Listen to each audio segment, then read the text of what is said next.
Gentlemen, how's it going? Good. How are you? Good, How are good. you? Can't complain. I just want to start the podcast with one thing. Arnold won't understand. There's people What did you trying say? to. I said I'm gonna start the podcast with one thing, and you probably won't understand it because you don't know about this. But that fucking company trying to do copyrights on that intro song can go fuck themselves. I'm just gonna start the podcast. I do understand. I do understand what that is so about. we bought the song off a Okay. library Okay. that gives us right to use it as long as we're not monetizing, which we are not at the moment. Yep. And every single episode we post now, we get flagged for copyright infringements, and then it's a whole struggle first before they end up clearing it. But it's the same song every single time. What the fuck is wrong with them? But Yeah. you know what I have? I have a good idea. Mm-hmm. I think, Ryan, we're gonna have to ask our friend Grimehouse Yeah, to just us do a up song. to come up. We'll pay him and we'll give him a good. He needs to come up with a very nice fucking beat for us for our intro. Yeah, This that's is not when a you bad- have. This is when you have a producer, songwriter, producer. As a podcast friend, I think we need to just get some of that. Yeah, involved. that's a good idea. I think we'll chat to him. I'll chat to him when we're done with this. We'll have a legit song made for us. Yeah, that's a cool idea. Fuck the copyright infringements. So Arnold, all smiles, I presume, after this weekend with Liverpool getting a very good result, all things considered.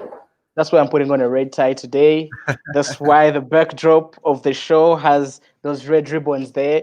You know, I did that just for you, my man. Oh, mighty Liverpool. Yeah, the best club in the world, without a doubt, at the moment. What did you make of that performance? Obviously, most people would have not written you guys off, but probably favored Leicester purely because of all the injuries and everything. And then you guys did it in emphatic fashion, 3-0. Look, dominance. Shockingly, that's our best performance this whole season. Like, that's the best I've seen Liverpool play since the season started. We're quite very dominant as a team.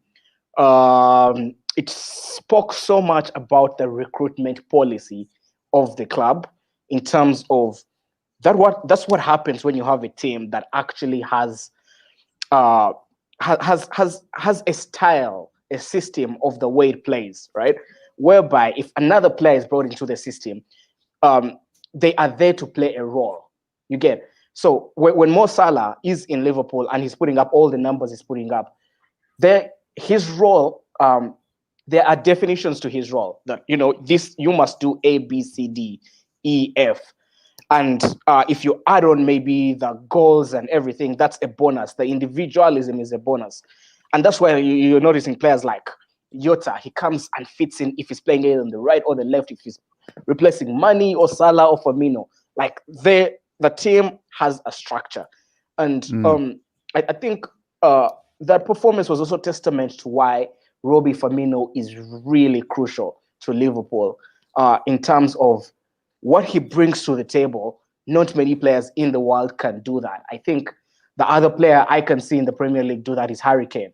That linking of being the central link to defense and attack, and having the other forwards around you be able to go ahead and score those goals and get those opportunities while you are the centerpiece to that squad, centerpiece to our puzzle. So a very, very good performance from Liverpool. I think, man, we need to give Klopp a 10-year contract.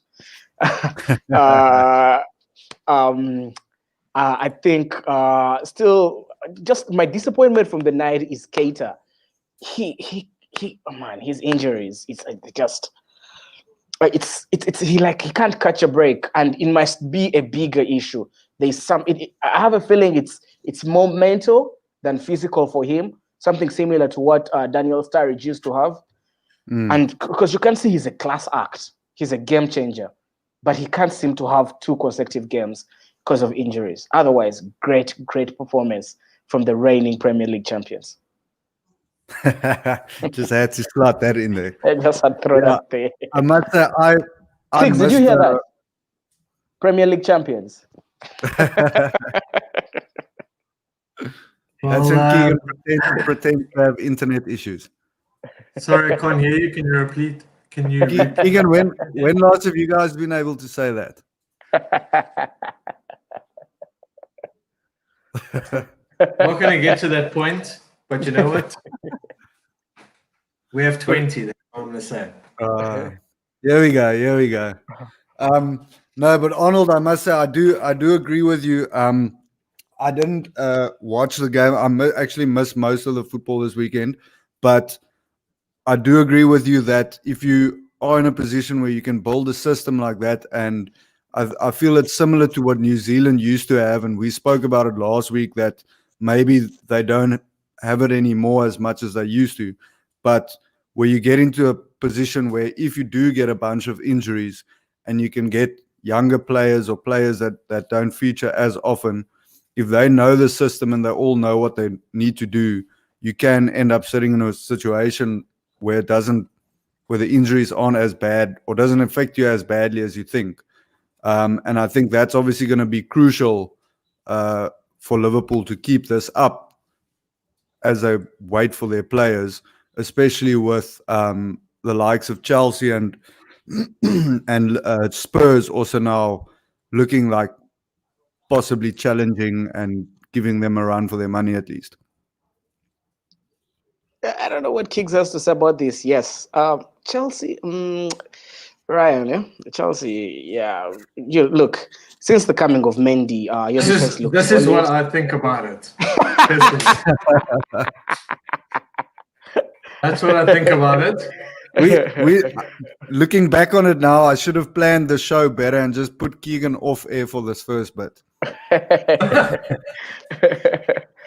Yeah, I think Chelsea is they're playing really well. Impressed by the clean sheets that they're able to put together. Lamps seems to be having a system in place. The defense seems to be very comfortable with Mendy in goal. He's proving to be world class. And that's the difference between winning a title. Although you saw Leicester had a couple of like 2-3 good chances when Liverpool was just 1-0 up, and Alisson Becker being there, that is a big difference. And Mendy is quality, and Chelsea was very impressive that you won that game without Thiago as well in that defense. So it's a very solid side. I think it's about 2 players away. N'Golo Kante looks like N'Golo Kante of the past. I think that I feel is the key to us even standing a chance to winning the Premier League again, is him being used the way that he should be used and playing the way that he used to. Yep, I think he was played out of position for quite a long time, and that affected the team. He needs to be playing there. The other player who I think Chelsea is about 2 pieces away from being, contending from the Premier League, and that's basically Werner needs someone else with him up front. Tammy Abraham is not really convincing. He had missed that goal. Hit the post and went in. It needs, you need another forward. Pulisic also is not very consistent. So Chelsea needs. Plus, you need another midfielder in there. Chelsea's it's about 2 players away from possibly being real contenders for the Premier League. But the team to watch out for, Jose Mourinho and Spurs. That Spurs team is rock. Sorry, I got bored of all the Chelsea talk. How's it, Jade? Welcome to the show. I just got bored of all the fucking Chelsea. You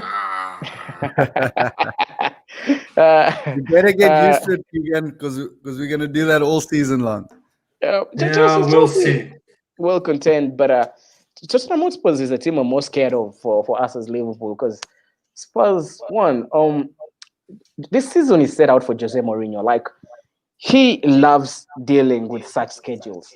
He is a master of, especially when he has he has a team that has depth, and that's what he has been able to build with this Spurs side. Now, this is something Pochettino didn't have, and the team are playing to his strength. They're respecting him.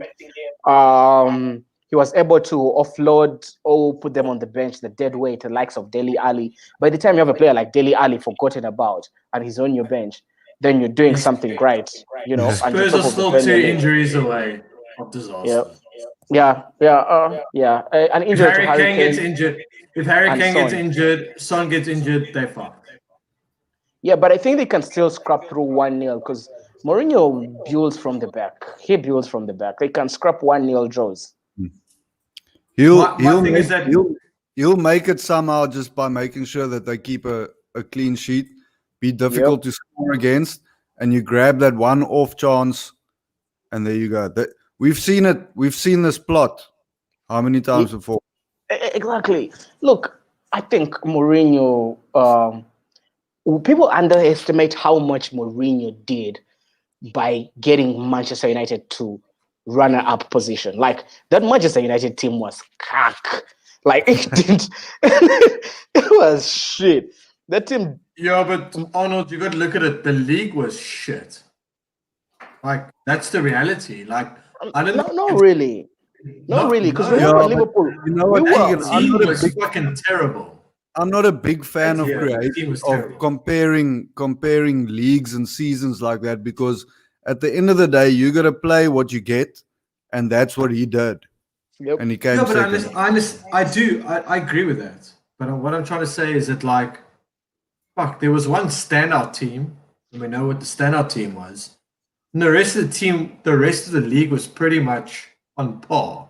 Like, anyone could have topped anyone. There wasn't like I wouldn't have said there's a standout second place or standout third place when he ended second. Like, I really wouldn't have. Yeah, but look at the quality of the players he had then, and later on, there have even been better players at United. Who, you know, other managers have had to deal with better players, all those players with more experience. And look at how shit they can't even get out of. Are they in the top 10? Like, team is rubbish. They are exactly 10th at the moment. Yeah, it's and that's testament to how good Mourinho is a coach. I'm read through Liverpool, but I do respect Mourinho, and I really think he's the best coach, or maybe second best coach. Okay, so one thing on that. Okay, 10th at the moment. Teams that have a game in hand, both teams that win the game. So if we win, just say. Yep. We win the next game. I think we above City the next game if we win. If you a quick look here, if you win, you'll be on 16 points. And how far is that off the top? Which will put you even if the top wins. So give the top a win. So let's say the top don't play again, right? So the top 6, which ends with Everton, are all on 9. So it's only you and Aston Villa in the top 10 with a game in hand.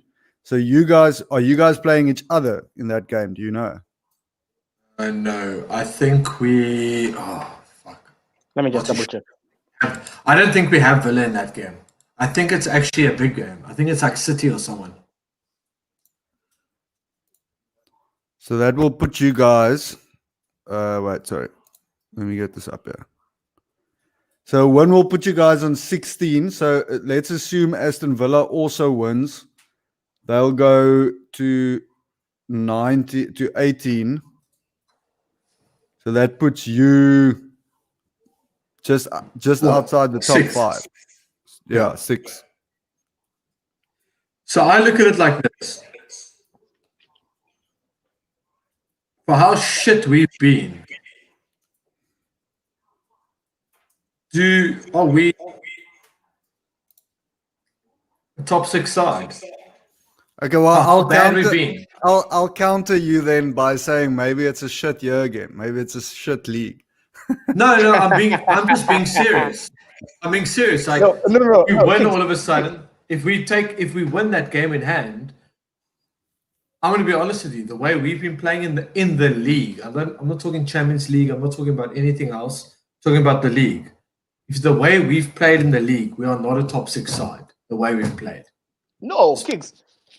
That should show you the gulf in class between the top 6 teams and the rest of the league. That Manchester United can be as cack as they are, but are a top 6 team.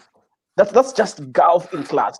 Just look at it from a wedge build perspective, from an individual talent perspective, right? When you look at the next teams after Manchester United outside the top 6, the closest you say would be maybe, let's say, Everton, right? Then outside Yeah. Everton, which other team, You know, the sad thing is, Arnold, is City is even fucking below us if we win Well, the game. I was Yeah. just gonna say City and City also Arsenal have a are game in both hand, on. right? No, they do. Yeah, Yeah, but City have a game in hand. Arsenal is 12th with 9 played, so they don't have a game in hand. yeah, look, I think what differs here is calling a spade, right? First of all, we're doing Bafana mathematics. If you win, if you do this, like, brah. But hey, Kicks comes on your haircut. Then second, You like it? Looking fresh for the show. then, Fresh fade. United when you look at your wedge bill and the talent that you have in that team, you should be a top 3, top 4 team, without a doubt. But the Which performance talent are you you're talking putting up about, though? in just talent, Which talent are you talking about? Bruno Fernandes, Paul Pogba, Okay. Marcus Rashford, Antonio Martial. What? Sorry, Yeah, whoa, David De Gea. whoa, I'm stopping you right there. Hmm. Danny 2.0. Come again? Danny Welbeck 2.0. No. That's Danny Welbeck. No, Mate, Marcus Rashford. mate, No. mate. No. Misses the exact amount of chances that Danny Welbeck did back in the day. Only difference is he's a speed merchant. Way quicker than Danny Welbeck ever was. And I've said that many, many times before. I've said it on Twitter. I've had the hate. I've had the United faithful on my back or whatever for it. I'll tell you one thing. That man will be known more for what he's done off the field than what he's done on the field. That's just me as a United fan. And you know what? I love the fact that what he's done off the field. I'm not taking anything about the human, the being, the person of Marcus Rashford. But if he was in any championship side or any title-winning side, he would be coming off the bench. He would not True. start. True. Kicks, I do agree with you there. Right? And this is the thing where United fans and a lot of other fans around, like a lot of fans that rate Marcus Rashford is, you know what, I don't have anything against the man personally, but that's not going to win you a title at the end of the day. A Tony Martial's not going to win you a title at the end of the day. I'm sorry. I disagree. Who do you blame for players not improving? No, that's the scary thing though, Arnold. If you say that, Martial has improved under Ole. He's a better player under Ole than what he was under Mourinho. No, I think he has just become more mature. He has not become a better player, going by his talent potential. But you've got to give the guy the opportunity to grow. Okay, you got to give him the opportunity to grow, which Mourinho wouldn't have given him if Mourinho stayed on. Okay, I don't believe it. Mourinho doesn't Tony give Martial, people time to grow. Tony Martial was the I'll back you on that. Tony I disagree, Martial guys. would have been a great player under Louis van Gaal. If Louis van Gaal stayed an extra 2 seasons, I'm telling you now, Tony Martial would have been a different player to what most people see him right now. I always said this, and people can slate me, and I don't give 2 hoots about it. That I say United would have been in a better position if Louis van Gaal stayed on another season or 2 at United. Overall, our club would have been in a better position overall. Okay, player-wise, players developing. I truly believe that. Whether he plays the football that people wants to see, I'm not about that. Okay, I'm not talking about that at all. I'm talking about the club would have been in a better position in 2 years' time. My concern is we have this fantasy of having, and this is me as a United fan speaking, we have this fantasy of a born-bred Manc leading us to glory. Okay. And either going to be Marcus Rashford or it's going to be Mason Greenwood. And that's the biggest problem we have with this club right now. I'm not saying they're not good enough to be Man United players. What I am saying is they're not good enough to be Man United starters week in, week out. You cannot trust those two men to lead you to a title. If United want to be title-winning contenders, we need to be more ruthless. We need to have strikers that can bang average 20 to 25 goals a season. No doubt about it. That's the thing about it. You're going to see we have a natural-born striker in Edison Cavani, and I understand that the guy had to go past COVID rulings. He had to get fit. He hadn't played football in a while. That man is fit right now, and he has to sit and watch Marcus Rashford, Tony Martial, and probably Mason Greenwood play ahead of him week in, week out. And if you're a manager, and I love Ole to bits, don't get me wrong, I'm not saying the guy must get sacked. But if you're a manager in a certain way and you have that quality in your squad and you're not using it properly, the blame has to start going on your shoulders. It's So like Keegan, do you think that Scholes is not picking Cavani just because he knows Solskjaer. he kind of knows Solskjaer, sorry. Just because he knows he's not going to hang around for a long time? So I've got a feeling that because he signed a 2-year deal, okay, so that's not the problem. But his age, I've got a feeling his age has got a thing.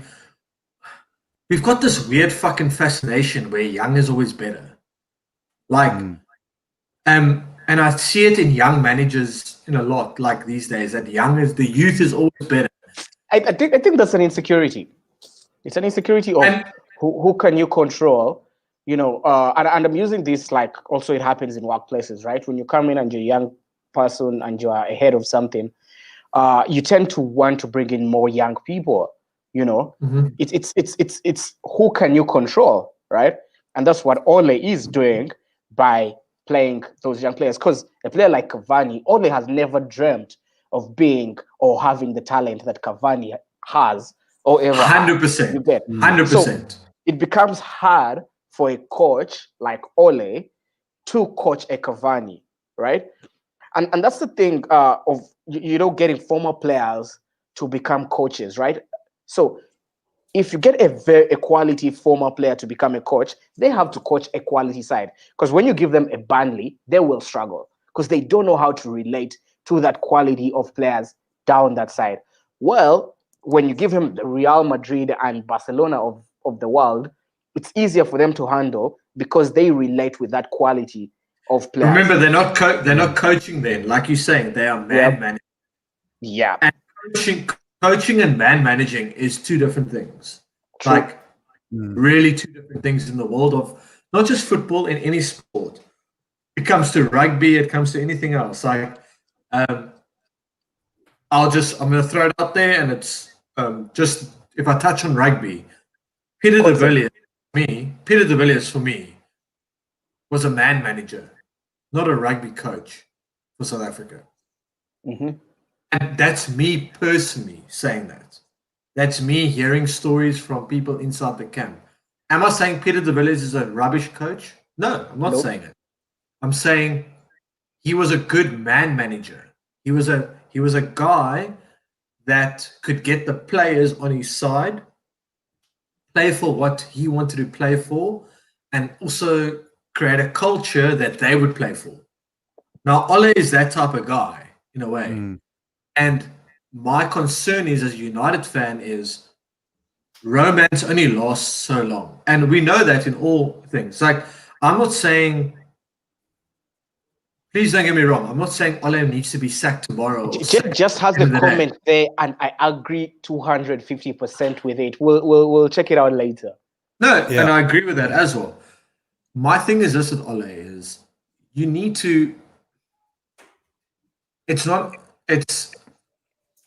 so I've always, and you can look through my Twitter timeline, I've said this a million times. Anyone can come and manage Man United. Doesn't matter who it is. Poch, Ancelotti, doesn't matter. At this point in time in the club, anyone. The club is rotten from the top.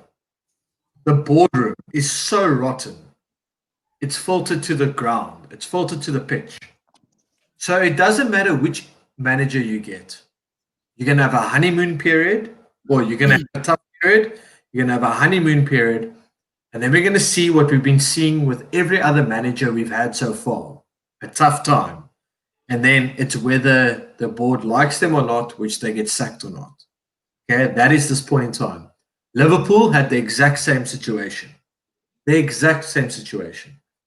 They had coaches that did well, honeymoon periods, went to former players to coach them. But the day Liverpool turned in the right direction is when they got the boardroom right. Yep. FSG came in, people were like, oh, they're going to run things like a business. Yes, they do run things like a business, but it's a bunch of guys that actually know sports business, not a business, not a multi-million rand business, people that understand sport. So what happens is you need the right manager. You know, you need the right scouts. You need the right director of football. All those things filter down to the team, and then the team can be the best that the team can be. Now, for me, Man United it's not about players. It's not about salaries. It's not about what players can do or can't do or whatever. And at this point in time, yes, I have a personal issue with certain players getting, more game time than others and stuff like that. But I can't blame the players because they don't pick themselves. The manager or the coaching staff picked them at the end of the day. But the problem is the club is such an issue at the top. It doesn't matter what you do at football level. You're going to have the same outcome every day. And for any Man United fan, I encourage them to look at it that way. Because I look at Chelsea's the same way. Lampard starts struggling a few games. Ryan, you'll back me up. He has a few losses. Fucking Lampard, what the fuck's he doing? What's he doing? Well, to be honest, he's this, he's that. All the glory fans were already starting with that bullshit in the beginning of the season. And now all of a sudden he's God's gift to earth again. And obviously we all know Chelsea have the worst and most fickle fans in the world. But yeah, that's exactly it. Lampard is probably under more of a telescope at the moment just purely because of what he spent.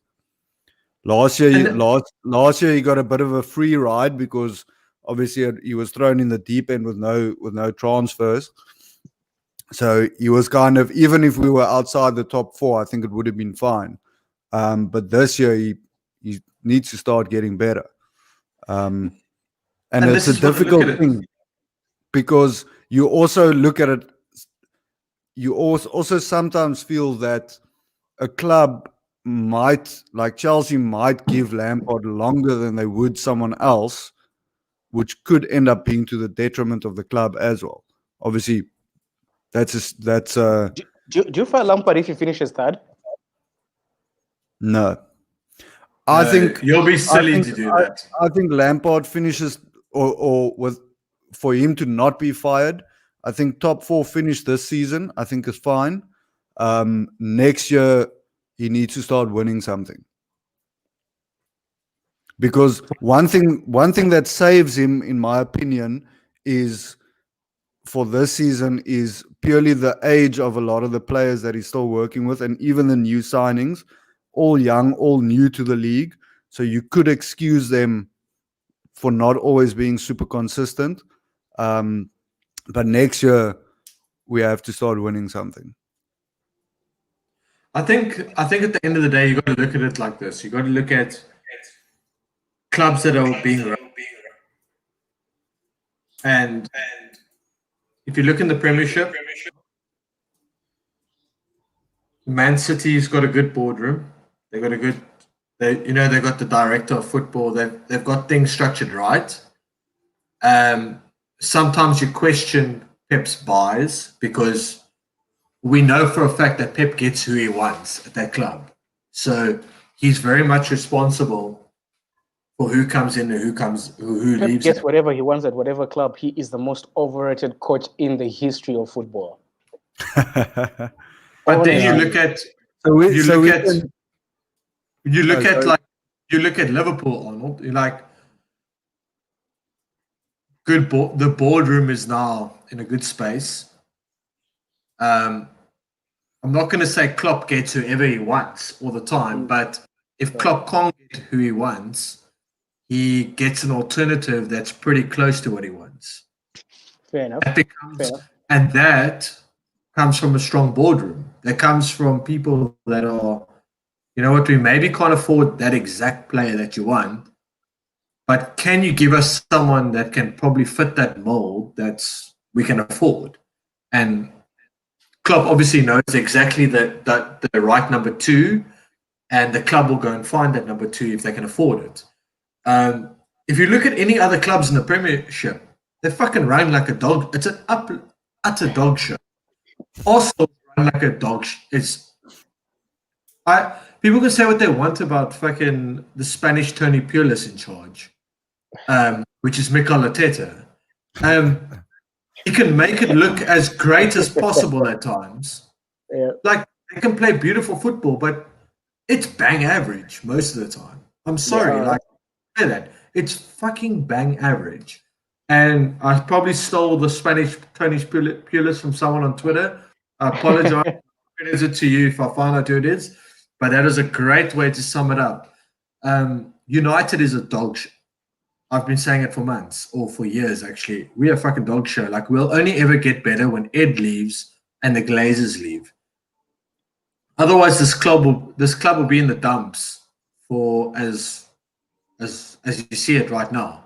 You look at other clubs around the fact Leicester is a well-run club. Pardon? Leicester. They are a well club, but the problem is, are they ever going to have the finances? Arnold, you got to look at it. Like, at the end of the day, finances gets you quality.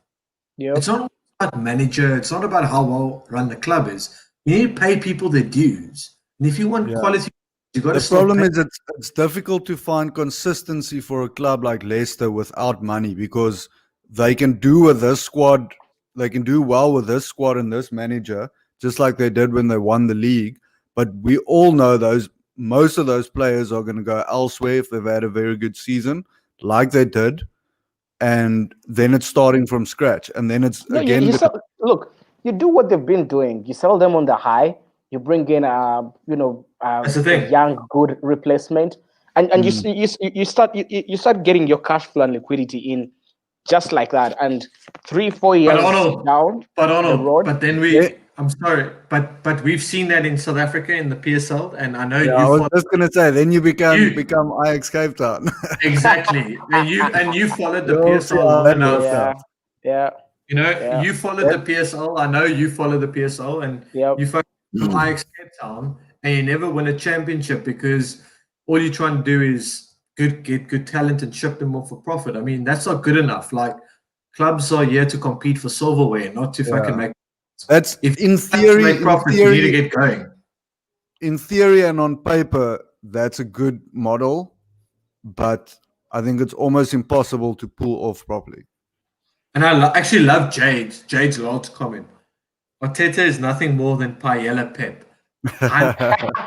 Again, like, that's way more harsh than what I said. Spanish Tony Pulis. That's what I want to believe. Sorry, what is that? Arteta is a better coach than Ole, without a doubt. Listen, what? Are you going to match him on? Are you going to match him on a Community Shield and an FA Cup? Look, at least he knows how to win a trophy. It's you know what, Arnold. We've seen some. Look at the quality. Look at the quality of that Arsenal side. No. Honestly, Kings, look at the quality of that Arsenal side. Individual quality. How many of those players get into the Manchester United 11? Aubameyang all day. All day. Every fucking day. That's one player. Yep. Okay. That Mangalas, what's the Brazilian defender? all day, every day. Brazilian defender. Yeah, the boy that I'm bought just gonna from Lille. assume. I'm just gonna assume that you're not speaking about Luis. No, the Brazilian boy that bought from Lille.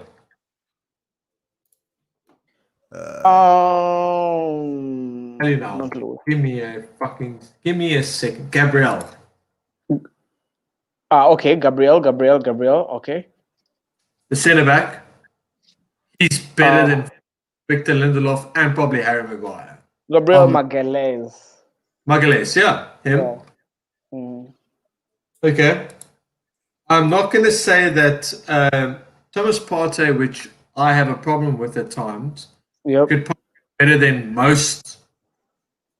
Well, he's better than Matic, definitely, because Matic is so fucking old. Yep, So that's you'll true. have him over Okay. Matic all day, every day. So those are 3 players. I would take Kieran Tierney over fucking Luke Shaw all day because Luke No. Shaw's overrated left back I've seen in the Premier He League. is overrated, yes, but he's better than Kieran. I don't say, but anyway, Alexis Telles is better than both of those players. So Okay, yeah. Oh, those are 4 players. okay, but those 4 players already, like I look at it and I'm like, how different would a Man United team be with those type of players? Yeah, but those 4 players, how many of them are actually world beaters? We can say maybe Partey and Aubameyang. How many world players do we have though, Arnold? If you look You at have Bruno Fernandes. okay, right? 1. Yeah. You have Paul Pogba. No, whoa. Paul Pogba. Give me Paul Pogba and United Liverpool are two any day, different every things. day. Give me No, Paul but Pogba. Tegan, different that things. doesn't. That's a United or a coaching problem. Then That's a United problem. He's still a world beater. He's still a world-class player, yeah. Just not at United, but that's Okay. your problem, not your problem. Okay. But So you say 2 players. Okay. David De Gea. Okay. Yep. Okay. Let me see. Who else is world class in that team? So those are 3. You have 3 world-class players. Arsenal has 1 world-class player. 1 world-class player. No, well you got to say 2 at least. Partey and probably. Partey not yet world-class. I don't know. I would say he's in defensive midfielders. If you look around, how many quality defensive midfielders do you have around in the world? Like, in all honesty, if you look at world class, you have like number 1, yeah, Kante. that's a bit of a dying art, to be honest. Okay, Kante, Fabinho. Okay. The boy at Real Madrid, Casemiro. Yeah. Okay.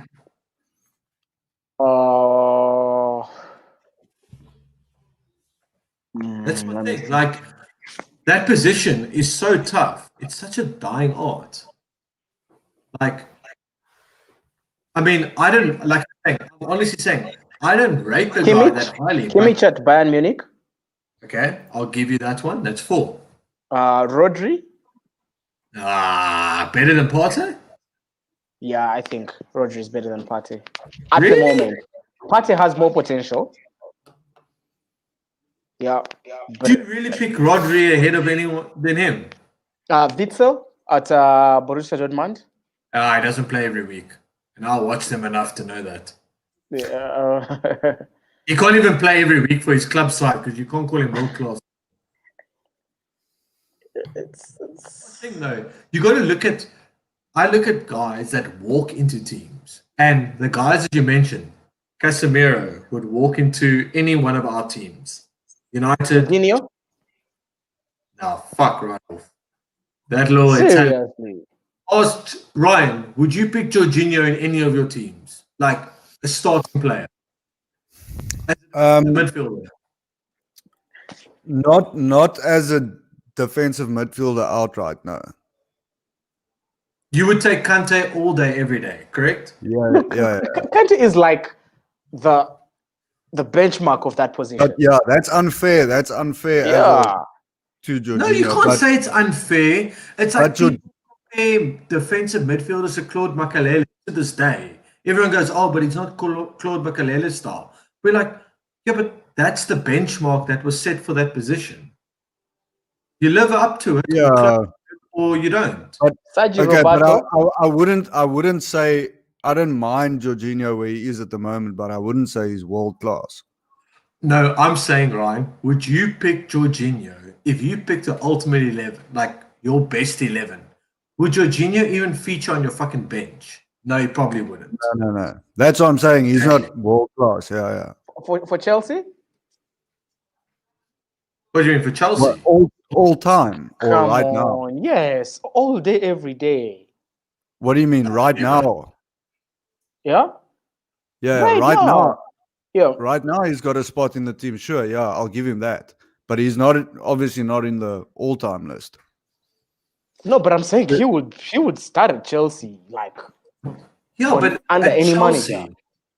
at Chelsea would start. But I'm saying, like, I'm Not talking in about. every other team. Yeah, if he walked to a Liverpool or to anyone, like say a Real Madrid, a Barcelona, even a fucking Bayern Munich, he struggles to make the bench. Fair enough. Or what's the boy at Inter Milan? The defensive midfielder at Inter Milan. He has a Brazilian name, but he's Croatian.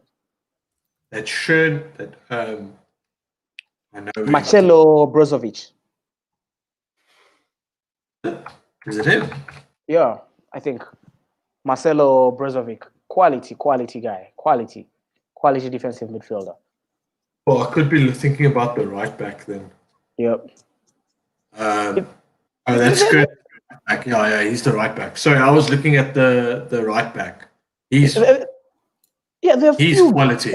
Yeah, there are few. They're good. There's some quality defensive midfield players out there that we really, like Thomas Partey he's not yet world class to me, but I think he has the potential. The next is it all depends on how many games he can play. You get, and I would put Thomas Partey in that Anthony Martial kind of situation, like a lot of potential, and it all depends on how much football they play. No, like Arnold, I totally agree with you. I'm not saying that I'm not saying he's utter world class, but I'm saying in his position right now, it's very difficult to find out and out players in that position. Like it's difficult to find a let's say Okay, let's do this. I'm going to throw Yeah. Matic in there just for the sake that Matic can play no other position than defensive midfield. Like Okay, let's do this. Let's make a combined Arsenal Manchester United 11, right? Let's not do that.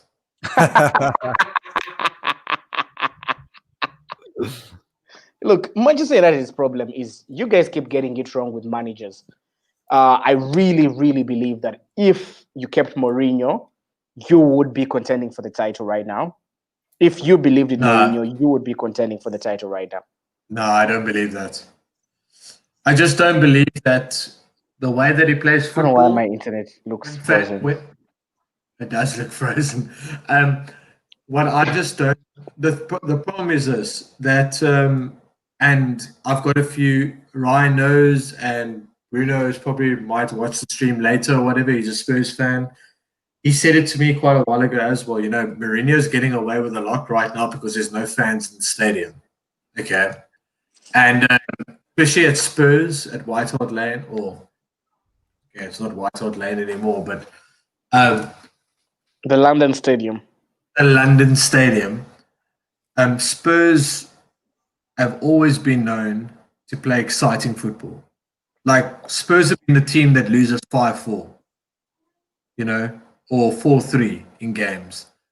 Yeah, but Spurs are tired of not winning trophies. They are. You're 100% right. You're 100% right. I know where you're going with this. And I know from being a Chelsea fan where obviously Mourinho won a lot. Why is my internet frozen? Fans don't give a fuck. Yeah, the picture. Must we kick you out and put you back in quickly? Yeah, do that. Okay.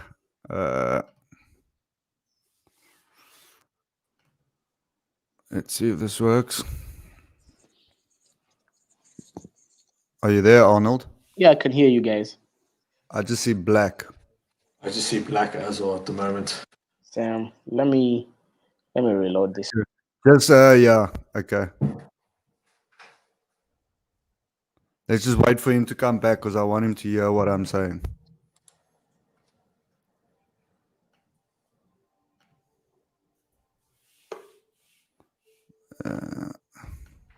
It should be okay.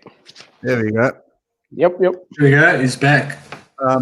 So what I was saying is, one thing I'll tell you as a Chelsea fan, where Mourinho was obviously very successful, is people don't give a fuck if you win every single game 1-0 and it's boring, as long as you're winning and as long as you're getting titles. And I think Spurs fans with their title, well, it's not even a title drought, it's just we've never had titles. They won't give a shit as long as he keeps winning. They'll be happy with it. I agree with you there, but I'm just looking at it like, so he won a Europa League at United. We've never won a Europa League. But, fuck, it's almost like as United, we've forgotten that we've won a Europa League. I'll be honest with you. Like, no one gives a shit about it. Yeah, but that's not his fault that people don't care about it. That's just a competition. Some people and some clubs just don't care about it. But that's not the manager's fault. No, it's not the manager's fault. I'm not saying. I'm just saying that also the style, the way we played that Europa League was fucking, it was terrible football to watch. Yeah, but it was. Yeah, but you won it. Look at the quality of players he had. You know, to make a good omelette, you need to break some eggs. Yeah, but Arnold, look at the teams. The teams we played in the Premier League were probably better than the quality of teams we played in the Premier League were probably better than the quality of the teams we played in the fucking Europa League. If you look, that's the arrogance of the Premier League and the Premier League fans. That's what they want to think, and that's what the Premier League has made us believe. I'm saying, look at United. Who United played in that Europa League? Who did you play in the finals? Okay, Ajax is the only good team. Celta Vigo. That Celta Vigo team was fucking terrible, Arnold. It was terrible. I must say, I do agree with Keegan that not all Europa League teams obviously. I'm not saying all the teams are bad. I'm saying the teams that we faced. Once you get to the knockout stages, you pick up, obviously a couple of quality teams every year along the way. But overall, the quality is not great. Group stages, generally, you get a bunch of horseshit. You get part-timers. I really think we undermine how good Jose Mourinho overcoach he is. Like, I honestly believe I'm saying it's outdated. I'm going to be honest with you. Nah. It's the outdated one. Okay, football is going to go back to playing the way Mourinho plays in order to win. And look, Pep Guardiola, and that's why I think Guardiola is the most overrated coach in the history of football, right? He takes over a Barcelona team that's just about to peak, right? And that team had been put together by Frank Rijkaard. Xavi was about to peak. Iniesta was going to peak. Like, all players were about to peak. And there was Lionel Messi, right? But let's give him credit for Barcelona, right? You go into a Bayern Munich team, arguably with 7 or 6 of the best players in the world in their positions at the moment, right? And you get thrashed 5 every time you play in the Champions League semifinals. Like, he couldn't do anything. He couldn't win. He found a treble winning side. Manuel Neuer. But I'm going to give you one. But Arnold, I'm going to give you one thing on that part, and I agree with you, 100% with you. But he faced the best team in the world when he got thrashed. Twice. That Bayern Munich team. Give me any team in the world. Give me your best team in the world. Would not beat Jupp Heynckes' Bayern Munich side. Any team in the world. That's some of the best football I've ever seen a team play. Which one? Pep Heynckes' Bayern Munich team? Jupp Heynckes' Bayern Munich team. But that's the team Guardiola inherited. Keegan, you're misunderstanding. Arnold's saying that when Pep was at Bayern, and he was losing heavily with Bayern. Sorry. My apologies. That's what Arnold said. Yeah. So Yeah. if Pep is the standard of what beautiful football is, right? And Pep is the standard, then we call Mourinho outdated because of the style of football that Pep came and started playing with. Because it's only after Pep started winning with that style that people started calling Mourinho's style outdated, right? And then we forget that Pep style only wins when you have defenders who are worth 50 million quid on your bench, and you can't actually play with them. You get so there's not really a definite style of that's a winning formula. No, there's not.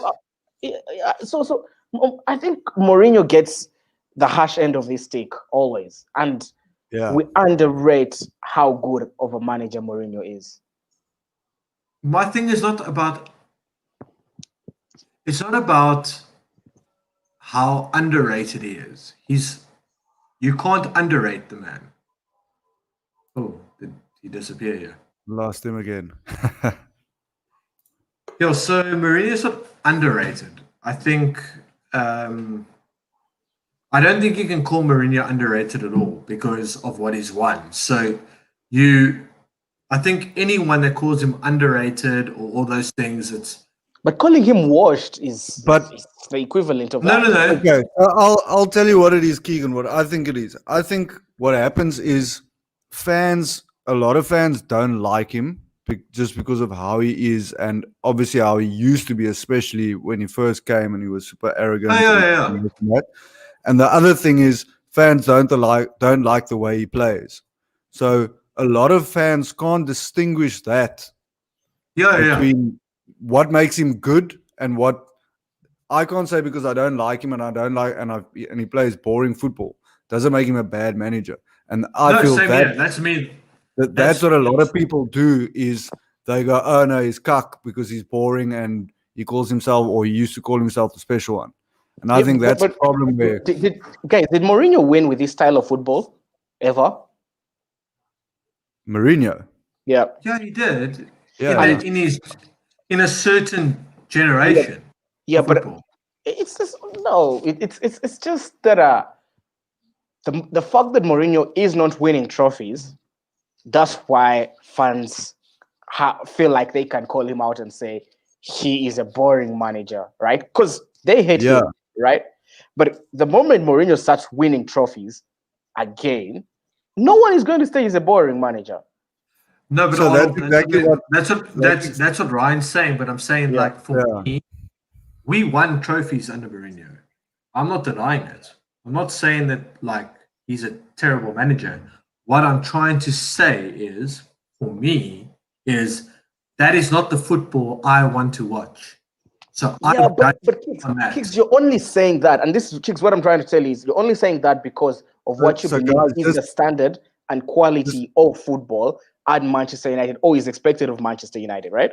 Because if Spurs win the Europa League and the Carling Cup, right, playing the way Mourinho plays, no one is going to say he plays terrible football because Spurs have no expectations. When he was at Real Madrid, the Real Madrid coach. Yep. That was not the Real Madrid that I've ever been brought up to watch. And I don't support Real Madrid, to be honest with you. When he took over, that is not the football I expect from Real Madrid when he played there. And yes, he scored a lot of goals. Don't get me wrong. I'm not saying that he doesn't score goals. He's not. The style of play is not what I expect Real Madrid to be. That's why Barcelona were decking teams and winning leagues it was for fun under that thing. But look at the quality of players he had at that time outside Cristiano Ronaldo. But look at exactly. So people also can't say, oh, look who Pep had at the time. Real Madrid had the same quality firepower. They had this quality firepower. They had world-class players. They had the same, if you looked at a lot of positions in that Real Madrid side and you looked at Barcelona, maybe Barcelona had the midfield, but Real Madrid had the defense. There were certain things that you looked at and it was like, you'd give them this, but I would give that team that. And I just look at it in a way, and believe me, don't think I'm a Pep apologist and all of that. I don't. Guardiola. I honestly don't give a shit about Pep Guardiola. I'm just saying, for me personally, as a football fan, Something not lacquer with these. Let's see what Jade says. And say, yeah, like for me, like that wasn't and fine. Like I'm happy with that. Like people can disagree with me. Like this is the reason why I talk on things like this. Is I look at that Barcelona team and I'll be like I hate, and you'll know, Wally, I can't stand Barcelona. I can't stand Real Madrid. I'm an Atletico Madrid supporter in Spain just for the reason is I love the shithousery of Diego Simeone. I want team. I like to support that team that just kicks the shit out of everyone now and then. I'm all for that. That's why I support Napoli in Italy as well. I'm the guy, almost the anti-football person, which is great at times. But I don't know. I just look at it. I'm like, I'm not saying he's a terrible coach. I'm not saying he's a bad coach, but I think I'll tell you guys this much. With the way players are currently, and the players are currently inclined, Mourinho's ways is very different to get the best out of them. Yeah. why do you think so? Let's end this off with this much, that I've known Keegan for a very long time, and he will never be sold on Mourinho. I've been trying for years. I've been trying for years. So just quickly, James put a thing on there. What's the definition of terrible football?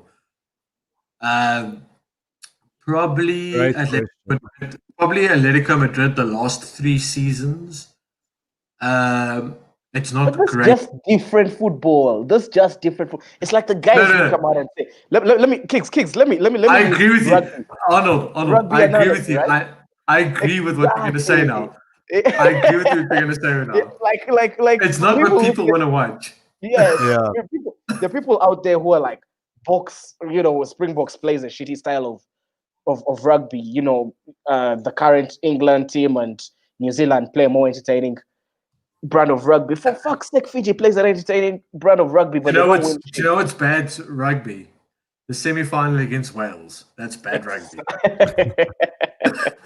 But you know what? That's test match rugby as well. But I'll again say this: in any sport, what could be considered as terrible would generally be something that's too boring and kicking long balls in rugby and in football. But you can play any style that you want. If you win trophies for your club or country or whoever, you'll be fine. The fuck up is once you stop winning, that's when it becomes terrible. Yep. Even if it's the same boring style you've always played, as soon as you stop winning, it becomes terrible. Like I look at it like this, like so people give the. Okay, so Jade says tiki taka. Oh wait, so Jade's basically speaking about Arsenal under Wenger. Yeah, and basically, but do you know what? People call that entertainment, but they give Allardyce shit when he was a Bolton manager playing long balls. Yeah. About it. Sam Allardyce played the good old long ball at Bolton back in the day with fucking, Kevin Nolan playing at 10, holding the ball up and shit like that. That is named boring football. And do you know what? The lovely thing about this is it's all each to their own. So whoever you feel open for interpretation, surely. And that's the best part about it is what I find boring, you won't find boring, Jade won't find boring, Arnold won't find boring. It's everyone has their own sort of interpretation about things. Did we lose So I Arnold? just want to. No, Kings. Let's not choose that. Let's not choose that analogy that everyone has a different interpretation. We'll You all shouldn't go to agree. yourself first, Kings. So I just want to go back to one comment of Jade asking us for the best current Premier League 11. So before we even get into that, Jade, this conversation has now been going on for an hour, and it started with me asking whether or not Chelsea or Spurs could be challenging for the title. So the best current Premier League 11 is definitely going to have to wait for a full episode. And I think we'll get Arnold on, and we'll get our friend from Soccer Laduma, Kurt, and we'll do a proper. Yep. We'll do a proper. I think we'll wait till after Christmas. I know No, that's do you know really, you need to? Do you know we're gonna get in as well? A controversial friend Jesse on as well. Yeah. So we'll get a couple of guys on each from different clubs, and we'll wrestle that out. But I think we'll wait till after Christmas, so we just get almost to the halfway point of the season. I know that's not really the halfway anymore. Well, not this season. But guys, I wanted to. We've obviously gone on a bit longer. One thing I wanted to touch on is just our condolences for the death of Bafana star Anele Ngoka, Ghent legend. Keegan and I spoke off air. What's going on with these local stars and car crashes? I just don't understand it.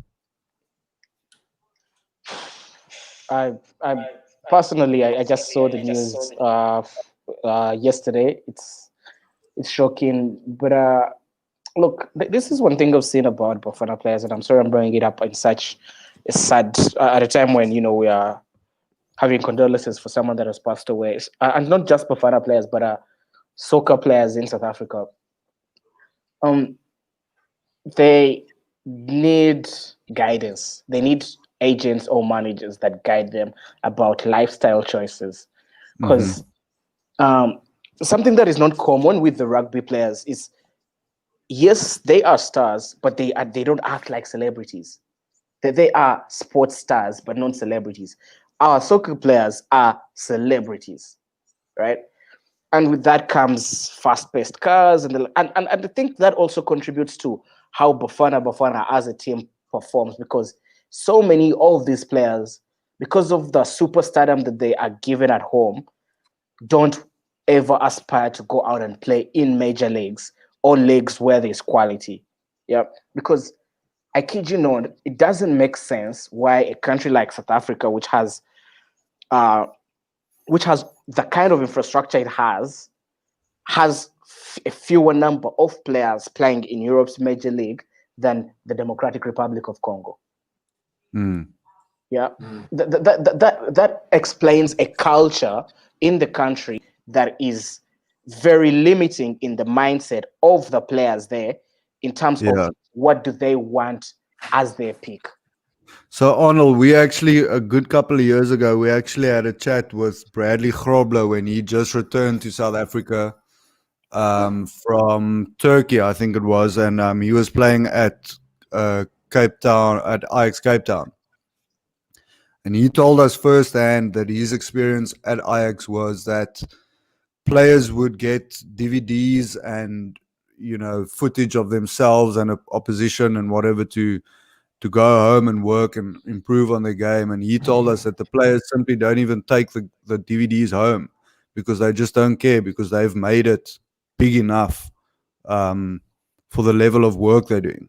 He's like, he gets a feeling that it's just too much effort for them to take it that one step higher to make it into Europe or wherever. No, the hunger is not there, and you can see it from the quality of football when you watch the PSL.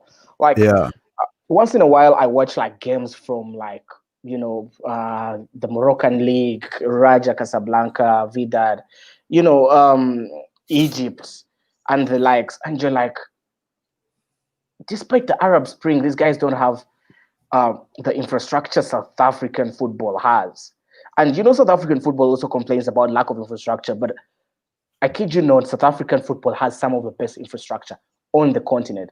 The fact that Bafana struggles, literally South Africa is the England of Africa. Yeah, that's not a. You can't blame that on infrastructure. I'm sorry.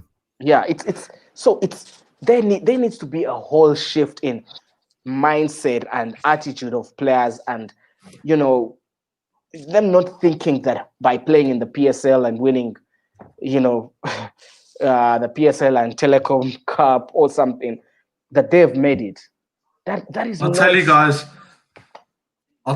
one thing. So back in the day when I tried to work as a football journalist, I had a chat with a Nigerian legend, which most of Africa and some of the EPL would say, Daniel Amakache.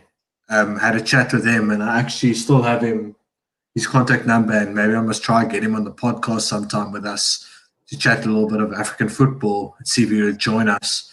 I just spoke about the fact that we sort of had this banter between like, what's the difference between North and South?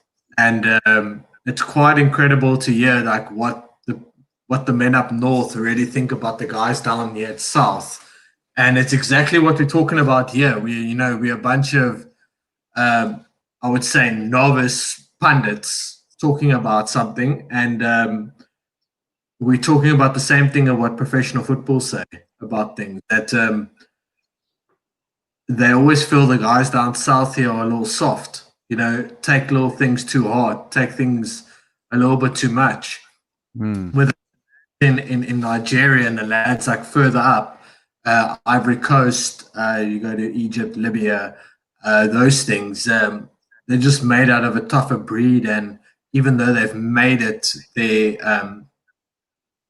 feet are just a little bit more on the ground at times. And it's something that South African football has to address, or I don't think it's always just SAFA has to address, because SAFA is a mess as we know it. I think people that are becoming agents and also,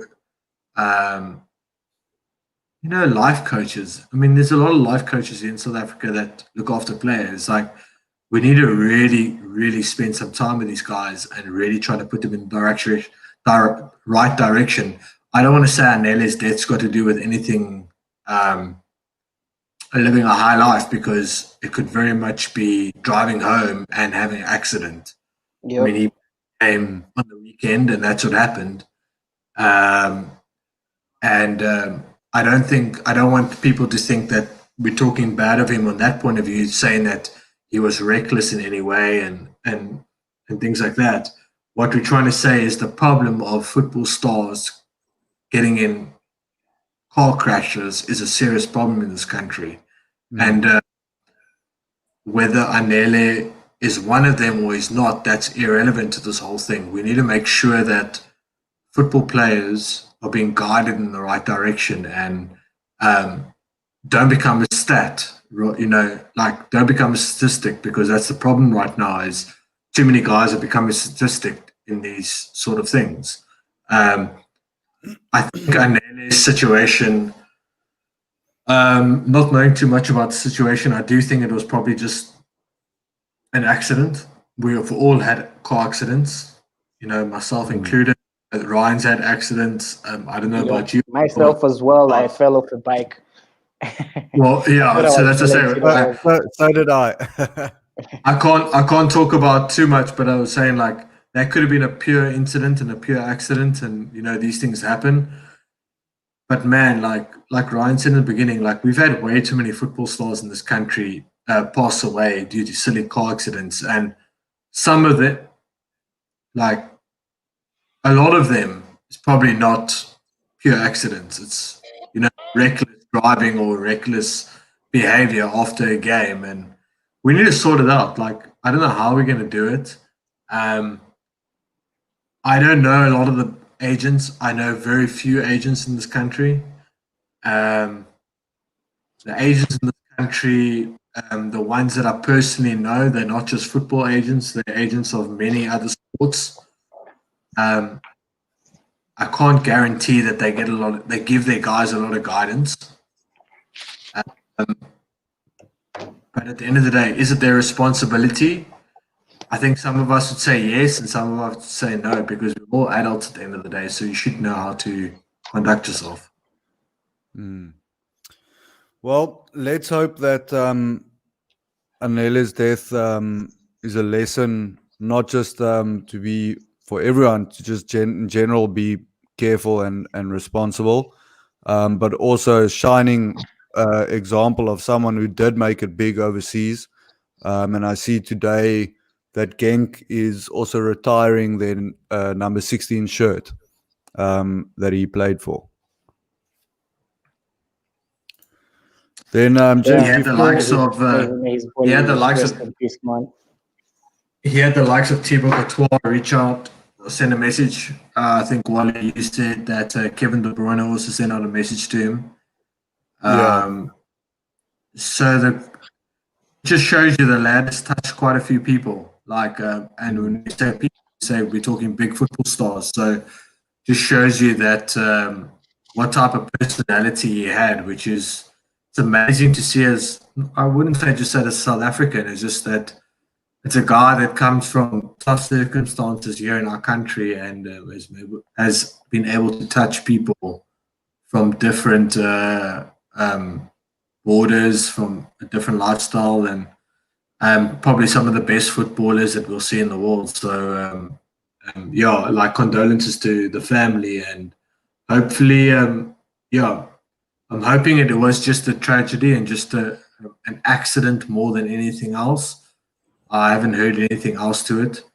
No. But the kids learn from something like this, and I also think it's about time that clubs start when we leave games, like in the UK do.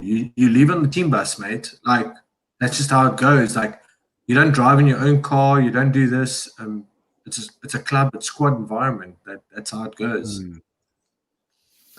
So, guys, before we need to almost wrap up now because I'm going to miss the early Chelsea kickoff. Just one thing on a bit of a lighter note, we'll skip the UFC for this week, but this weekend we've got that Mike Tyson Roy Jones Jr. fight coming up. I don't know if you guys saw the rules and stipulations surrounding that, but it's turned out to be quite a bit of a joke. I'm out. I'm not watching it. Did you see that shit, Arnold? What'd you say? Did you see the stipulations that they put out for that fight now? Yeah, not watching it as well. So for those watching or listening, basically, firstly, it's, as we know, two old guys fighting, which is not the best idea in general. But they've now gone and said that there will be no knockouts. So you're not allowed to attempt a knockout. If any of the fighters get cut, as in bleeding, they'll stop the fight. There's no scoring, so there's no judges. There will be no winner. And what was the last one? They're betting. No betting, yeah. No. So in all intents and purposes, they've gone and taken a boxing match and made it the exact opposite, which is insane. And it's going to cost, I don't know if it's available in South Africa or what this broadcasting story is here, but in America, it'll set you back $50, which is insane. Wow. All I'm saying is I don't want to see a bunch of 50-year-olds punch each other. Like that is it's a bad idea. And second of all, just made it even worse. Like I really don't want to watch it now. I'm actually not interested in that fight at all. I'll catch up with the highlights. Yeah, I'm not even gonna watch. I don't even think I'm gonna entertain the highlights. But also, wait, there's no result. There's no result, so I don't even have to watch the highlights. There probably won't be any highlights to show. I also had a quick look at the undercard to see maybe if something's happening there, and they've got ex-UFC or a ex-UFC heavyweight. They've got two. One guy's like a YouTube star / rapper. The other guy's at Logan Paul's. Is that YouTube KSI? brother. Is KSI fighting? No, it's Vidal Riley. So Vidal No, it's Riley, he's 23 years old. He's fighting Rashad Coulter, who's 38, who's a former UFC heavyweight. Then they've got Nate Robinson of the NBA against Jake Paul. Who's Vidal Riley was a pro boxer. He coached KSI. He's got 4 fights. Yeah, but they're professional fights. Yeah, okay, but yeah, he's not a pro. Like he's not a pro box. He's not a boxer. No, he coached KSI in those Jake Paul or those Logan Paul fights or whatever, which KSI. But yeah, so I must say I'm a little bit disappointed because I was looking forward to it a little bit, but I don't think I'll be wasting my time with that. Nope, I'm out. Yeah. and Kings, you need another beer. How did I say on top here? And on that bombshell, I think we'll end the show. Alright, guys, pleasure. Let's do this next Tuesday, man. But I've got to wait till 10 o'clock to watch United play, and that's pure pain. Luckily, I've got the 8 o'clock kickoff, so I'm good. I'm happy. I'm in a braai now, and then watch the football and get an early night.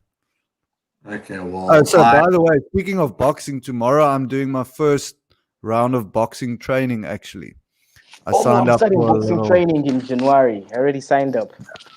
So so Ryan should give us tips. Yeah. So I'm not saying it's on the cards yet, but if Floyd Mayweather comes out of retirement, then I might look at making myself some money. Yeah, I think I might have to phone Gideon and ask if I can do some of the Brazilian Jiu-Jitsu classes. Just so I don't feel left out. Yeah. All right, gents, it's been a pleasure. Have a lekker one. Enjoy the football, and cheers, lads. We'll chat to you guys soon. Cheers, guys. Cheers. Bye. Take another